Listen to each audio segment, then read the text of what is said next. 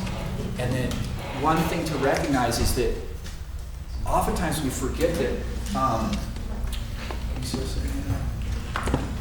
is that there's 18 melodies for a triad, and we learn this when we start, and that's one melody, right? I can't think of any songs that do that. Da, da, da. Oh, yeah, right, with the monk tune. So that's an example of that triad. That's root position 1, 3, 5, right? So that's easy. Let's all just play that. If you don't have your horn, just sing. You can sing along. And then, so now we have 6 melodies that come from root position. So I'll play it, and then you play it back, okay? It'll be the easiest way.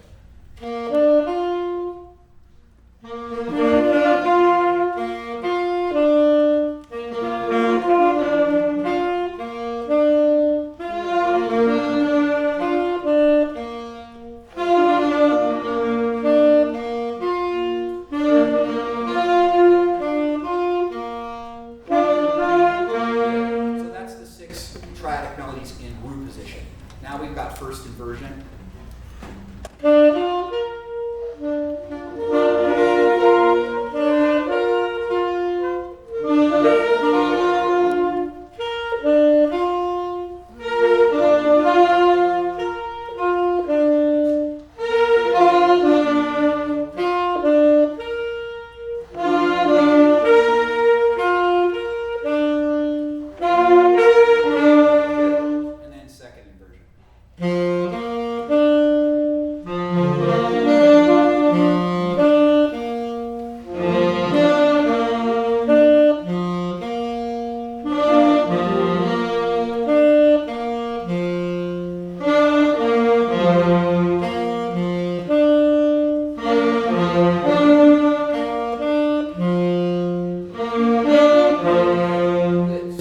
Very last melody we played, so right now let's make that minor.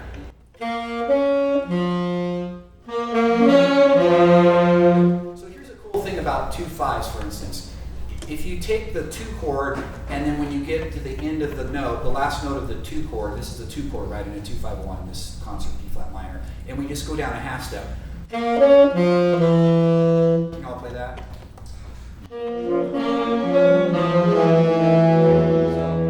We're going to what note? Does anyone know what note that is on the dominant? If I do that.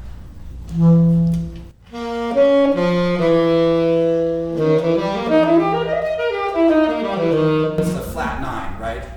So that's one way to get to the flat 9 is from the 5th of the 2 chord. So the reason this is a valuable thing to practice is it starts to teach you about voice leading. How is it easiest to get to the flat 9 from the 5th of the 2 chord down a half step? So when you voice lead, voice leading means leading your voice, right? So it needs to be motion by half step or whole step. That will be leading your voice, something easy to sing, right? It comes from church. It comes from singing those inner parts in church. The hard parts is voice leading.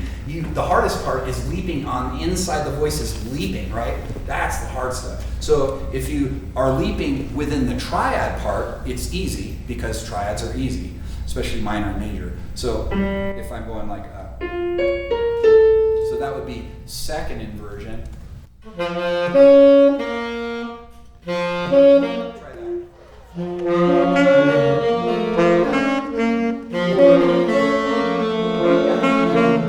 that gives us our sharp 11.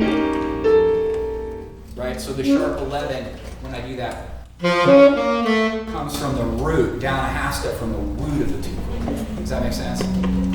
So these are cool things to know because if you're playing like rhythm changers or something, and if I'm going, let's see. Right? It's like 3, 6, 2, 5. You can create sequential ideas that sound intelligent, that embrace some of the tension on the dominants that are improvised. Like you don't have to think that hard because it's just a triad and then you're voice leading the last note into a tension on the dominant. So I practice a lot of those sorts of things with these triad ideas. And then the next part of this would be to do the exercise I just showed you with the different triad types.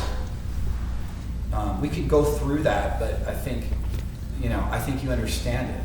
But I would encourage you to do it and to try to sing them all. The hardest ones to sing, in my opinion, are the diminished and the augmented. And it will take the most work. If you spend most of your time on the diminished and augmented, it will make the majors and minors super easy. So in some ways, you could just work on the hard ones, and it will be amazing how easy it is to sing the easy ones. And then some of the harder harmonies that we deal with as improvisers, like half diminished chords, altered dominants, those often have triads like augmented triads or diminished triads within those scales, more so than, let's say, Dorian, right? Dorian has one diminished triad in it, right? F Dorian has a B diminished. But in general, we don't use the augmented triads if we're in, we have to be in some kind of other harmonic environment, like a melodic minor environment. Or, of course there's other harmonic minor, harmonic major, diminished, half whole diminished, whole half diminished. So, and the whole tone. But that would be the first thing I would do, is practice this triad exercise. And so we all have routines, right? Most of us as sax players, you've got your routine. I always say do this stuff once a day as a warm-up, and do it by trying to sing it and playing at the same time. So you do the drone, and then let's try to do one. We'll do let's do our diminished. So we'll put B flat on.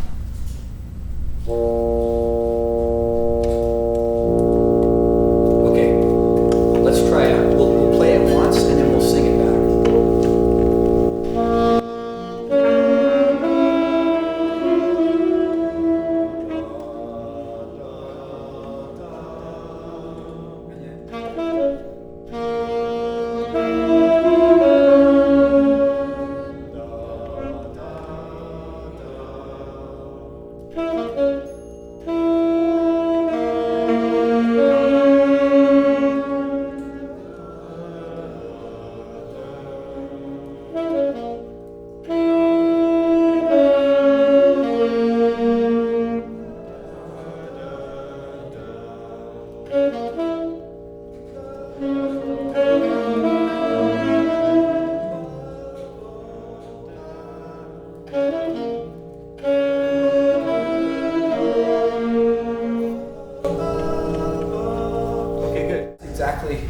The easiest way, in my opinion, to do it. You play it once, you sing it back. It's usually like, you're singing like 4 bars. If you just do 3 notes, it's easier to not forget. Mm-hmm. So I usually learn in 3 notes, and then sometimes if it starts to be pretty common, I might go 5 notes. But when I was with Lee, he'd always say, sing 3 notes for me. He always said, sing 3 notes, so you don't forget what you sang. Mm. Because when you play one wrong note, you might forget it immediately. You'd be like, oh no, that just messed my ear up, my memory of what I played. So that's very common. You might have to sing a new idea. But in this case, you know what you're practicing, so it's very structured, really. So this is pretty hard work. It seemed easy, us doing it, but what's hard is to get yourself to do this, but I guarantee you it will change how you play. It changes your hearing and your understanding of these basic structures, especially doing all 18 melodies. And you could just do the hard ones once a day or every other day, and it will start to be really interesting. So once you can do it well and sing it in one key, then when you have one of the triad melodies, I like moving it up and down by half steps just to get familiar with that shape, that melodic shape in every key. And moving by half steps is easy. It's easy to voice. Your voice singing all 3 notes. It's easy to hear. And I learned it indirectly from George Garzone. Studying with him, he had us do that triadic stuff that he loves to talk about, and it's super fun. And this is a variation of that. It's just a little more structured.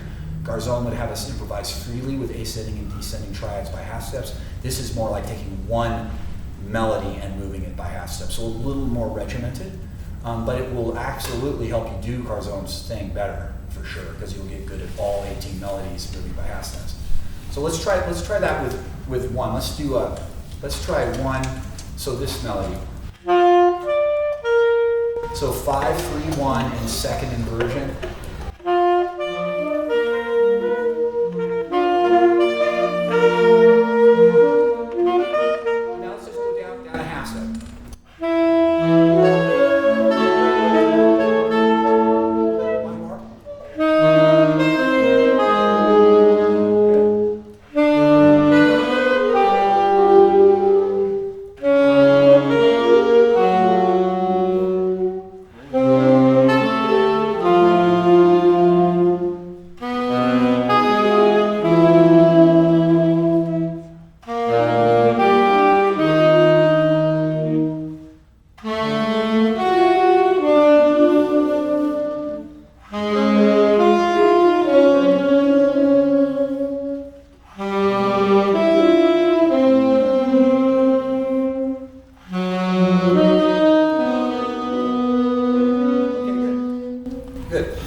So what you're seeing there is kind of how I would practice that triadic melody, right? Second inversion, 5, 3, 1, descending by half steps, ascending by half steps. You can also go around the circle of fourths. Those are the three ways I practice things through the keys: ascending, descending by half step, or around the circle of fourths. And once you're good at that, then you could, since I mentioned it, just like practicing Garzon's method, is just like basically descending with the triads, but improvising the shape of each triad, and always connecting each shape by a half step. So, for instance, if I go.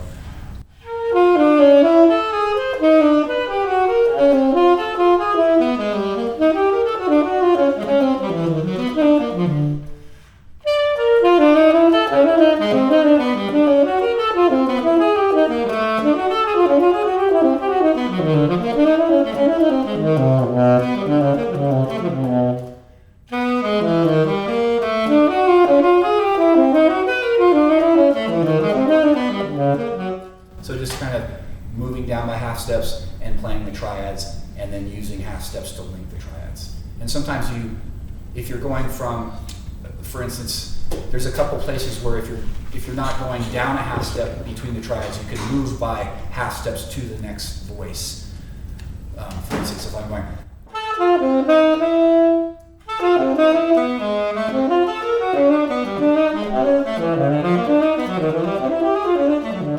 That's ascending, right? You can kind of hear it going up. So the practice of the triads is helpful towards that method as well, and that's how he uses that to play kind of outside of the chord progression. So instead of playing melodically, you're playing harmonically using triads. It's a fun way to play outside the changes, and Garzon's great at it, and he teaches that. I mean, that's always, I studied with him a long time, and that's really, we worked on playing atonally almost the whole time. And he said, learning to play inside isn't hard. He thought it was easy. So he would just be like, "You're just going to learn to teach you how to play outside of the changes," you know. So his method's great. I would definitely encourage you, if you haven't checked his stuff out, to check it out. It's really fascinating and endlessly fun to work on. What about we've talked about melodic and harmony, but how do you practice rhythmically? Okay, that's a great question. So my way of teaching rhythm comes from a guy named Mike Longo in New York City. He was the musical director for Dizzy Gillespie. He's a great percussionist. He also plays piano. And he teaches this method that I have modified somewhat, but it's basically using hand drumming to practice rhythm.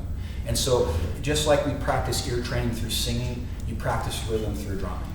And I don't mean drums. Obviously, if you have a drum set and you want to learn to swing, great, that's awesome. But this is more fundamental, using the hands to drum, so your body to practice rhythm. So the main practice is hand drumming. So we can try it together. So it's like generating a pulse, and these would be eighth notes, and you count. So 1, 2, 3, 4, 1, 2, 3, 4, 1, 2, 3, 4, 1, 2, 3. And then we practice accent patterns. So for instance, 1, 2, 3, 4, 1, 2, 3, 4. 1, 2, 3, 4, and 1, 2, 3, 4, and 1, 2, 3,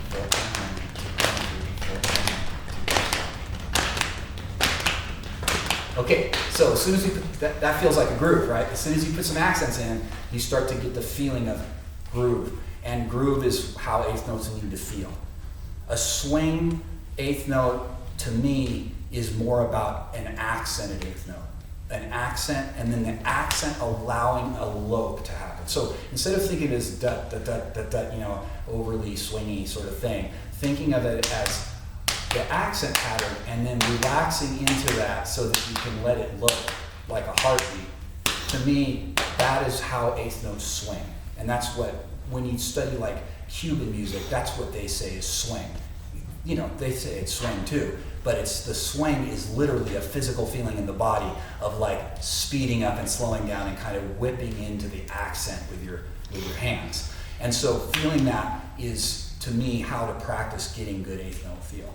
And so the other things to practice, of course, is polyrhythm, which is more important in jazz, right? Like hemiolas mainly. and then other groupings as needed. But the hemiola practice would be, so if I'm going 1, I'll do 16ths just so it's a little easier to count. 1, 2, 3, 4. 1, 2, 3, 4.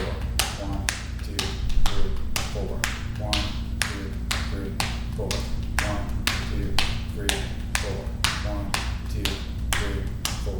1, 2, 3, 4. Right? So it's 1, 2, 3, 1, 2, 3, 1, 2, 3, 1, 2, 3, 1, 2, 3. So that's a hemiola, right? So that accent pattern, when you study Bird, and if you really listen to the accent patterns, he uses hemiolas a lot in his accents. So accenting every third. So if I'm going, let's see.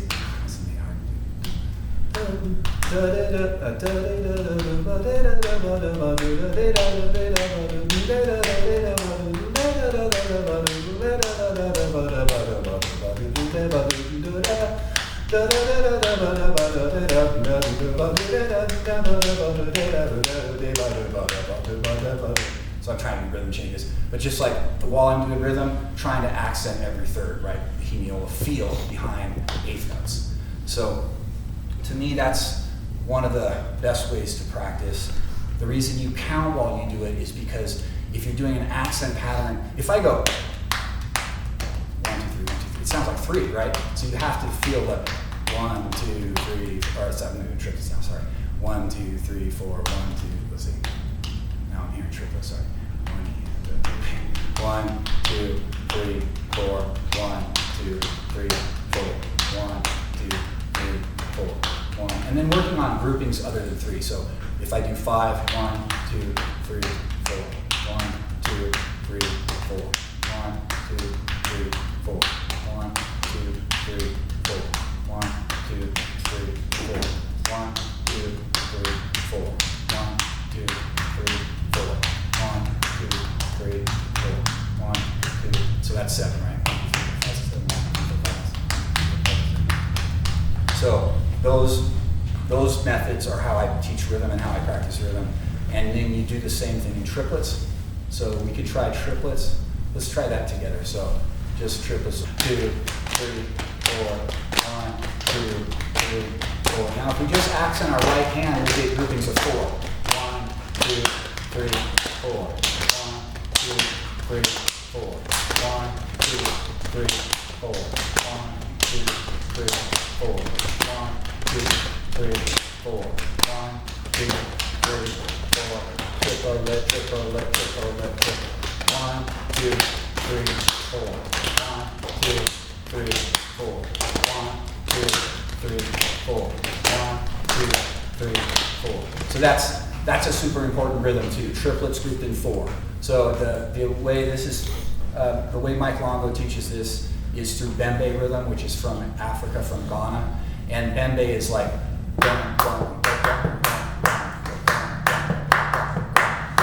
And then the other count is.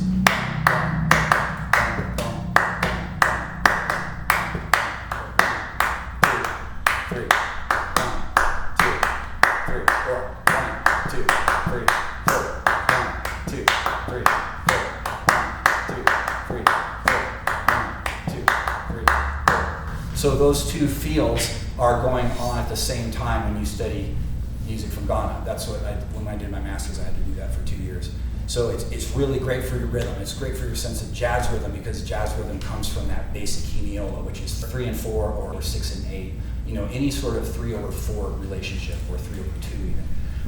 So that's how I practice it. And then it's funny how you do that, and it's like it definitely starts to change how you feel your eighth notes.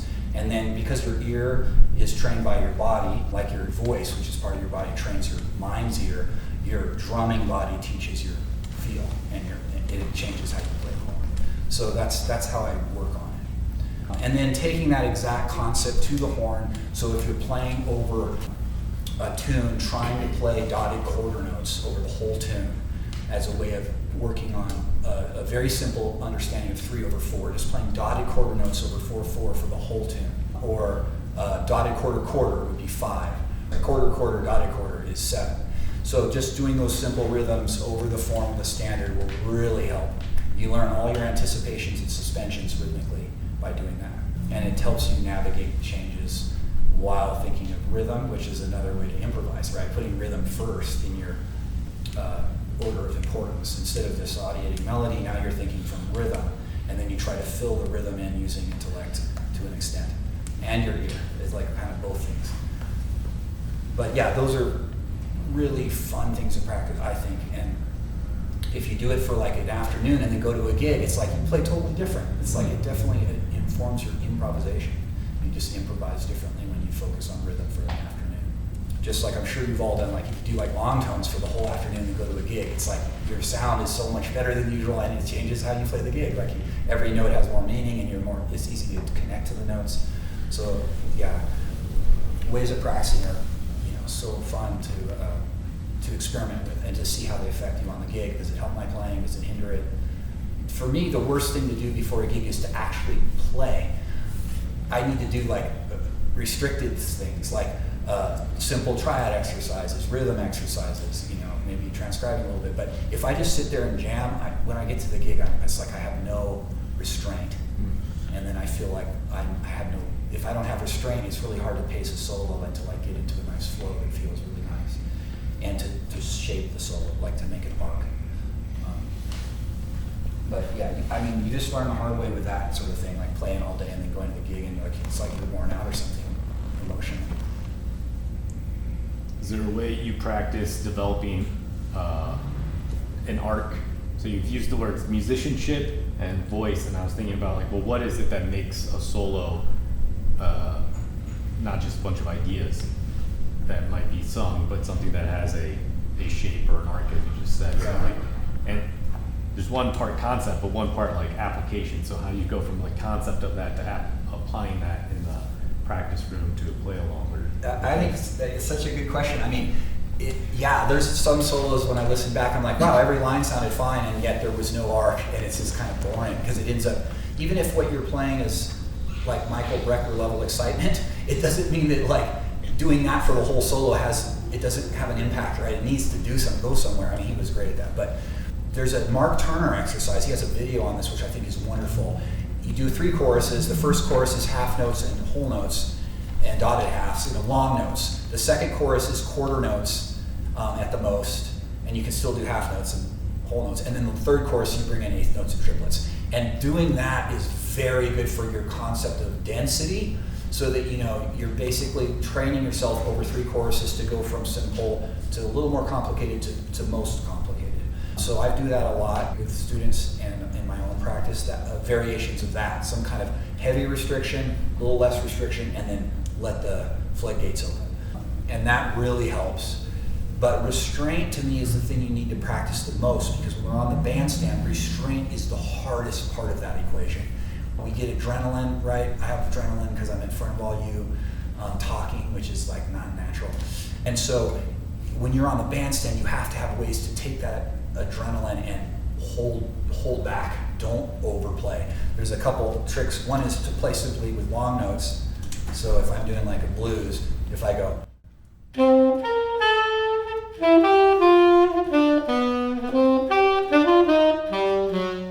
take my hand away.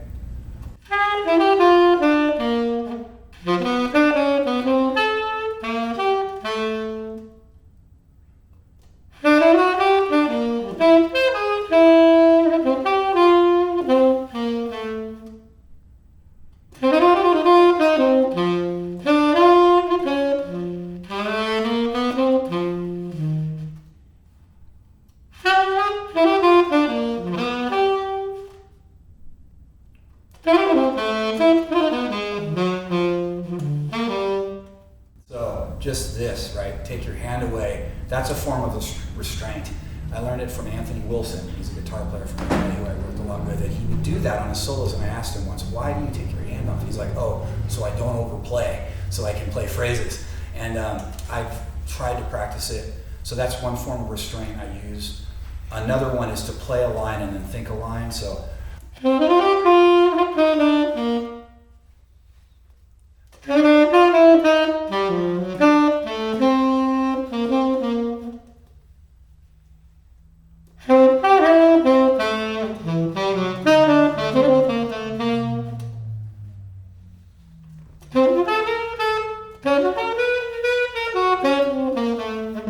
So I was just hearing a line in my head and not playing it. That is so hard to do on the bandstand because when you have adrenaline and there's an audience, you just that space feels like an eternity. You're not up there, you're up like, it just feels like viscerally long to leave just a bar of space. When you listen back to the recording, you're like, oh, that was fine, there's nothing wrong with that. And in fact, there's other stuff going on, like they can listen to the drummer, the piano player, and there's plenty to listen to for the musicians and for the audience. So we basically have to train ourselves not to overplay. So most of the exercises in pacing is restraint. And then the last chorus, you let go of that, and you're just going to play a lot because we're sax players and we love playing a lot of notes. Like guitar players, like we're the two worst culprits, right? Playing too many notes. So you just let that happen on the last chorus, and immediately the solo builds. And you will also, as you get into the flow, start wanting to play more. Your mind, we all get bored so quickly, and we get bored with ourselves. So when you're playing simple melodies, it's really hard to just keep doing that. You're like, this is getting boring. Every phrase is too predictable, it's just too simple. And so you start wanting to play triplets, you want to play A16ths and add more harmonic interest, substitution. So it's really going to happen. It's almost impossible to stop it. So I would say that practicing restraint is the most important element for pacing, for creating an art. Getting out in time, I think we've all been to there where you should have stopped the chorus earlier. This last chorus is where it all falls apart. On the edge of your technique, you're pushing too hard, and it just doesn't sound great anymore, like you've really gone past the point of what you can execute well enough to be acceptable to yourself. And so I'm trying to get better at that. And usually there's a little voice in your head that says you should stop, like this is stop here. But if you listen to it, it's almost always the right thing. You stop and you leave people wanting a little more, and you don't go that extra chorus where you start deconstructing or imploding. But that's kind of like knowing yourself and not taking advantage of the audience as well. There's a question in the chat again. Robert says he's asking about types of jazz articulation. Are there multiples? Garzone used to say, don't use your tongue at all, which is a bit extreme. He said, I'm going to cut your tongue out. You see that video of him saying that, right? Yeah. I think the reason he says that is because the tongue can really ruin your time feel. It gets in the way, and it like breaks up the time in a bad way. And usually when we're young, we're not really good at doing a very finesse, gentle tapping of the reed. So the way to think of it conceptually, in my opinion, is to think of the tone column, and that you're hitting the tone column with a mallet, but the tone column does not stop. It keeps going, just like if you have a timpani. The timpani, you hit it, it starts to go bow, and then you go bow, bow. It just keeps ringing. It never stops ringing. You just make it ring again. And so the tongue is like that on the saxophone. You should just be tapping the wave, the standing wave that's in the saxophone, inside the tube. It's a standing wave that you start to get that vibration going, and then you're just tapping that wave. The tongue is like a mallet. And so it needs to be very gentle, and also it needs to funnel, without you being focused internally on your mouth and throat, which you might have to do while you're learning this, but you want to focus on the tone. But the tongue does actually funnel the air into it is part of the embouchure, I would say. You could say that the embouchure is just make a thing and blow. And yes, it works for sure. But the tongue it focuses the air. And so I think it's important. I feel like it needs to be developed intuitively over time.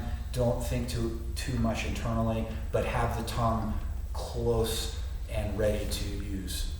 So eventually it just hangs out right near the reed and can just tap the tone, the tone column to create the articulation. So that's my answer. I mean, I used Garzone's method for years, just slurring everything. And one thing I can say is it teaches you a lot about my sloppy hand technique. You're not hiding behind the tongue. It's like all your time in your hands, in my case, is rough. It always needs work. So the tongue can kind of hide some of that. There's classic tonguing exercises, which we probably all learn. It's the up-tonguing. Michael Brecker made it famous, but it's like tonguing the upbeats.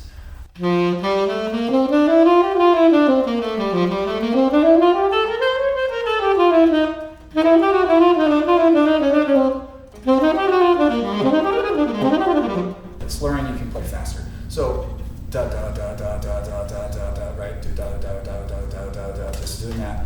Da da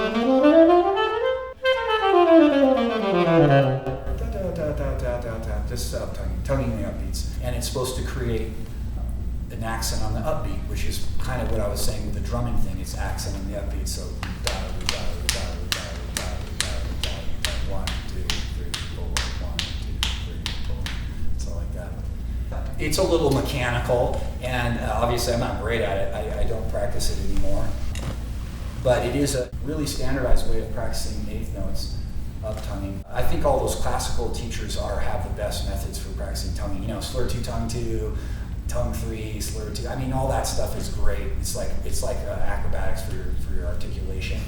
I think in jazz, mainly the tongue, like I said, focuses the air column and embellishes the sound. And so I think of it more as an accent tool to accent stuff. So I don't think, when I play, I don't think about my tongue at all. But when I listen back, I tend to use my tongue to accent. So if I'm hearing like a line,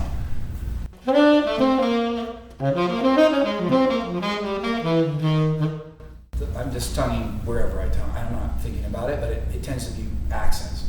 Da, da, da, da, you know, that kind of where you would accent it. So yeah, that's a good question. I'm not a great tongue guy. Like I remember, do you all know Remy Blvd? He's here, right? He's great at tonguing. He can do all sorts of crazy tonguing stuff, like super fast tonguing. I can't do that at all. I've never practiced it. I would love to just be able to do it without practicing. But but yeah, he would be a great person to ask. I mean, I think he's great at it. And I think a lot of the classical people who've done more classical study, I've never studied classical. So I think if you study more classical, you're probably gonna know a lot more about how to do fancy tonguing, like double tonguing, or I don't know all the stuff there is, flutter tonguing.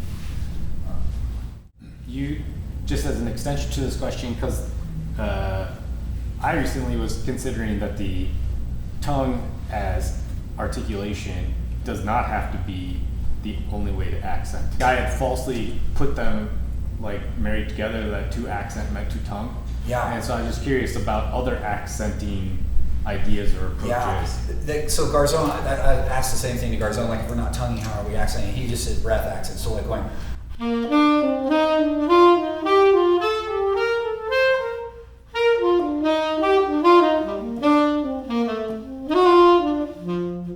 So just like, you know, just like diaphragm. I guess it's not technically your diaphragm, it's your abdomen. Diaphragm breathes in. I just found that out last week. It's kind of shocked me. Breath accent. Might be other methods. I'd have to think though. Mm-hmm. Yeah. I guess the little scoop thing that we all tend to do, that has some sort of accenting effect. The scoop brings awareness to the note, so it accents the note somehow when we do the little scoop thing, which I feel like I sometimes overuse that, especially if it's on the same note. Like how many people do the bis to the B thing? It's like that kind of gets, like why do I always do that? It drives me nuts. And I listen back to it, I'm like, gotta stop doing that. What was your question? How has your sound concept changed over the years, and what's your approach to developing your sound? I did the long tones for years, and I used to tape all the keys down so I could do low B flat for a long time and not get rushy. Like it's hard to do long tones, right? We all know it's boring. So I would just tape my B flat down, and then I could do them for a long time. And I was really diligent about that, and overtones and all the stuff we're supposed to do. I stopped doing it. I've got carpal tunnel really bad in 1990, and so I had surgery for that, and I have some nerve damage, which is in my G finger, and that is like permanent tremor. So my G is slow. It's bad technique. All my technical problems mostly stem from my G. I stopped doing long tones at a certain point because once you hear the sound you want in your mind, you just don't need to do long tones as much. And I'm not trying to say like don't do long tones. Definitely do them. They're always good. Even for me, they're absolutely good. I just don't get as much out of them as I used to. Now I tend to just need to warm up a reed. This is a pretty bad reed, but I can kind of get the sound I'm hearing in my mind. And so it's mostly about, can I get the sound I'm hearing? And that's what I am trying to get. And a friend of mine, Dave Valdez, a really great alto player, lives in Vietnam now. he never does long tones, and he has the most immense, beautiful alto sound. And he did his master's at KU. I mean, we're the same age. We went to Berkeley together, and we're friends. But he wanted to get his master's, so we gave him a full ride over there. And we talk about this all the time. He's like, yeah, I just hear the sound in my head. And I'm like, yeah, that's how it is for me. And I think that just happens as you get older. It starts to be more of a thing. That said, you were talking about pitch. That is like endlessly challenging. Like I use the TE tuner with the headphones, and it will play the note you're playing back to you. And I use that a lot so I can get better at pitch matching. To me, that's at a certain point after you've got your tone sound concept together and you can get it. It's more about learning to really get your pitch, adjusting for pitch quickly so that you can do it, match pitch with your friends against the bass. It's all very hard. And the horn is out of tune, we all know, and then the altissimo is really squirrely. I have my old altissimo fingerings from my first Mark VI still, and I didn't ever want to change them. So they're like, some of them are, I was telling him, I see is super flat, and like I just have to like they almost make it squeak to get it up to pitch. If I'm holding it, it's impossible. I need a vent to hold it. But the venting, if you vent to tune, it's like really hard to make that in muscle memory and do it fast. Like you can't do eighth notes with that. At least I can. Again, Remy comes to mind. He's great at altissimo and pitching stuff up there. He's got great pitch up there. Can I ask a follow-up on tonal imagination? Yeah. Like, so if you have the That's a sense of good your tone. tone, Steal that from you. it's not mine, it's Rasher. Oh, It is. And okay. It's in Top tone. It's in top tone. So he says that, but what do you imagine? Like, it's one thing to have a sound, but like if you were to say, does it have a color? Does it have a timbre? Does it have a texture? Like, is there a shape to this? Like, what gives it a sound? It's kind of between ah and o, the shape. Yeah. It's like, I just hear it in my mind, like,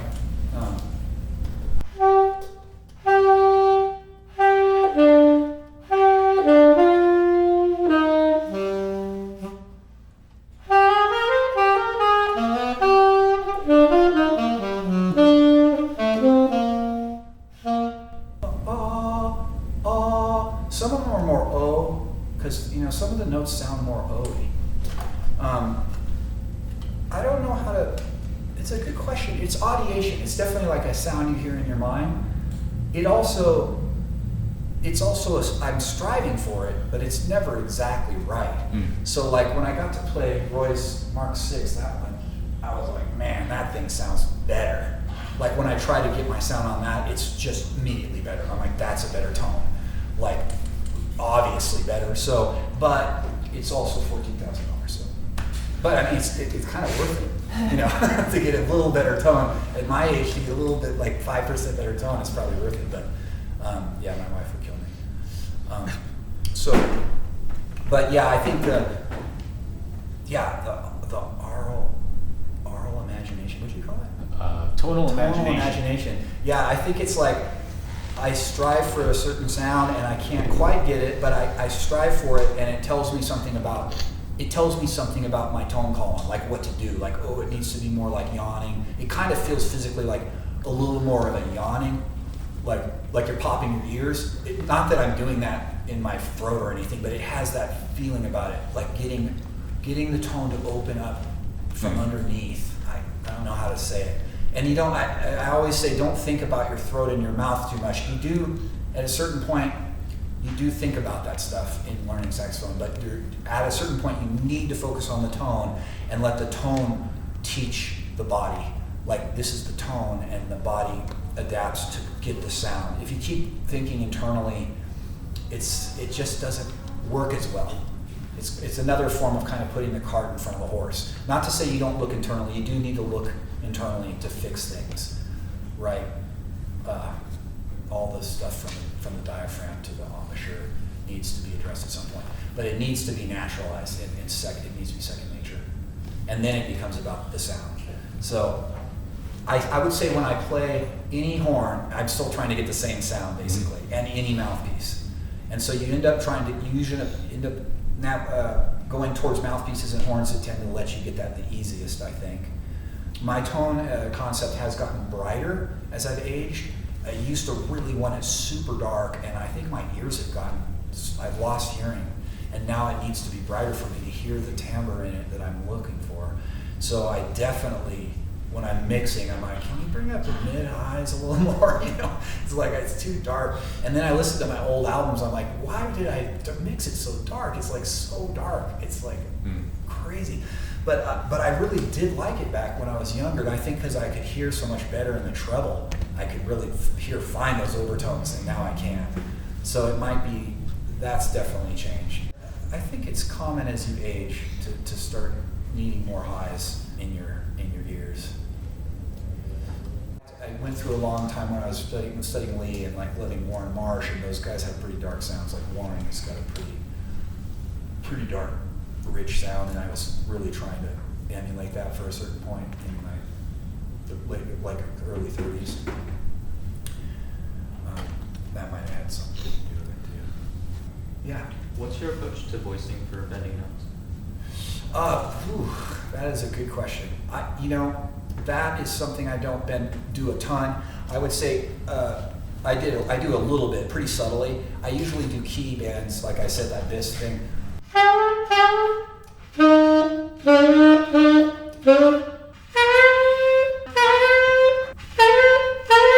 I'm using mostly my embouchure, I would say the lip.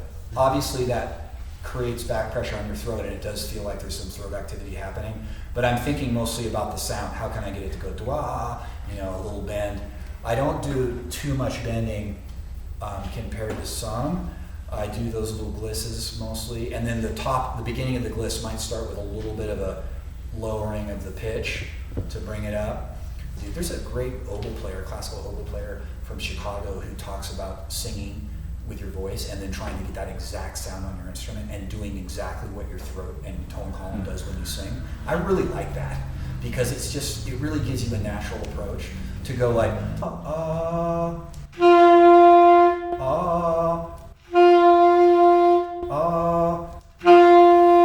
it's like immediately gives you something to strive for. And it's not going to sound the same because it's a saxophone, but it feels the same, like you feel like your throat doing the same thing. And I feel like it really teaches you, it gives you a good method to maybe practice voicing that's not too complicated and doesn't get you thinking too much internally, just like emulating more with your ear. All right, thank you so much, everyone. I really appreciate you coming out today.